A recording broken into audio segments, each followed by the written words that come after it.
अनोखे गहनों की मांग। 19वीं शताब्दी का एक प्रसंग है। मेदिनीपुर जिले के वीर सिंह नामक गांव में एक मां अपने पुत्र के साथ रहती थी। मां का रहन सहन अत्यंत सादा था और विचार अति उच्च। अपने पुत्र को वह सदा सुसंस्कारों की शिक्षा देती थी। पुत्र भी मां का आज्ञाकारी था।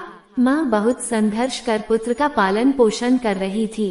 पुत्र अपनी मां के कष्टों को देखता समझता था और इसी वजह से उसके मन में ये भावना थी कि बड़ा होकर अपनी मां को सभी प्रकार के सुख दूं। एक दिन पुत्र ने मां से कहा, मेरी बहुत इच्छा है कि तुम्हारे लिए कुछ गाने बनवाऊं, तुम्हारे पास एक भी गहना नहीं है। ये सुनकर मां बोली, बेटा मुझे बहुत दिनों से 3 प्रकार के गहनों की इच्छा है। पुत्र ने पूछा, वे कौन से गहने हैं? मां ने उत्तर दिया, बेटा इस गांव में स्कूल नहीं है, तुम एक अच्छा स्कूल बनवाना, एक दवाखाना खुलवाना, गरीब और अनाथ बच्चों के रहने और भोजन की व्यवस्था करवाना, यही मेरे लिए गहनों के समान होने।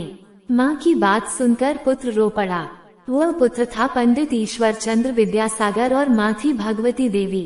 वीर सिंह गांव में इस पुत्र द्वारा स्थापित किया हुआ भगवती विद्यालय आज भी उन अमूल्य गहनों की कथा सुना रहा है।